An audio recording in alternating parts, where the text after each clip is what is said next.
School practice is an opportunity that is afforded to teachers who are in training or who are being formed to practice the skill of teaching in a real-life situation. First of all, in professionals, there's foundation of education where methodologies are handled.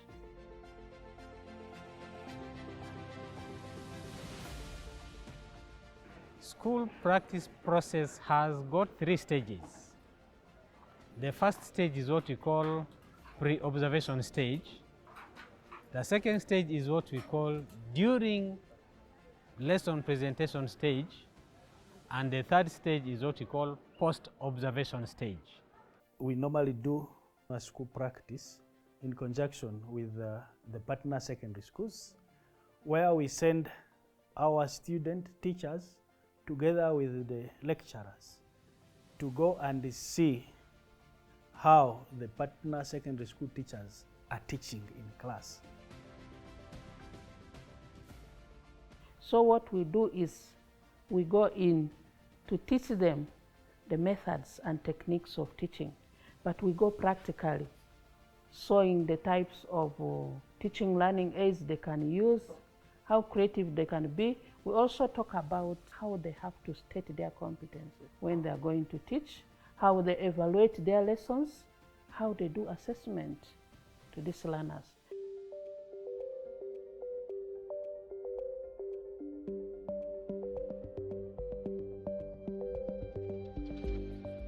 So part of what happens during school practice is that lecturers or teacher trainers go out into the field to the different secondary schools where students have been sent, and they collect data. The data they collect is what is used for examination. So they usually have a hard copy form which they keep filling as they observe the students. But what we did was to digitize that form.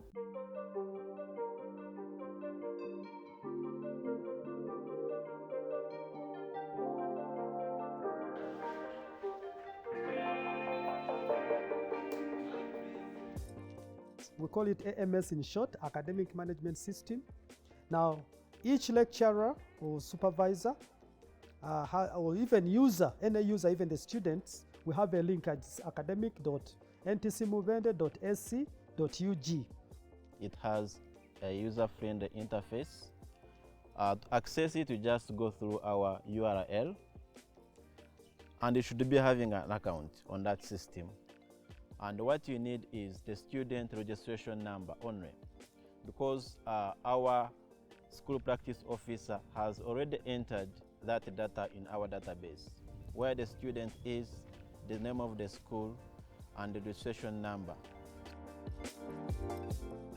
The habit of you supervise a learner, you have to look for your team leader wherever he is, whichever place he has gone, because you want to hand over the hard copy.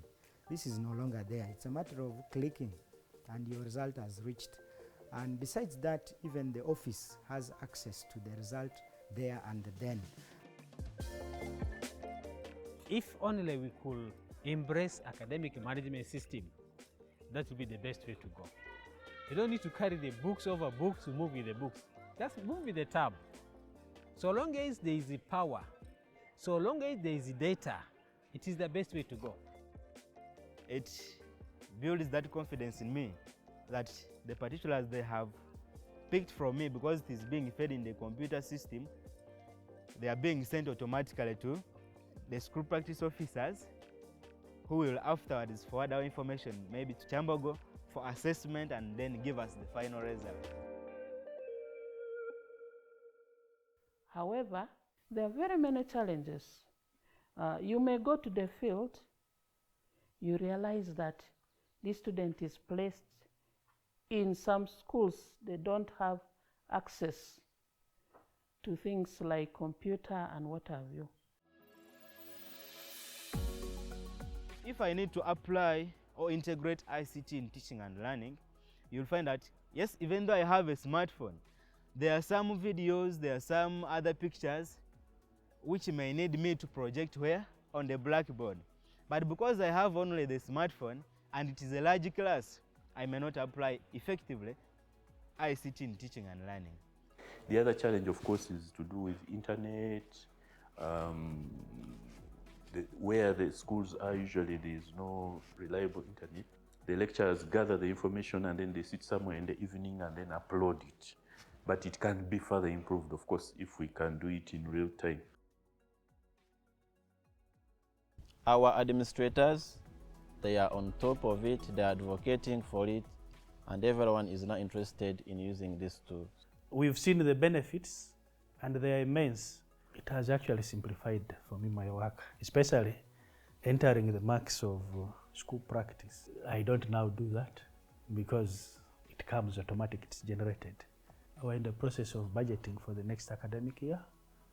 We intend to include it in our budget because we've been requested to draw the budget at the departmental levels.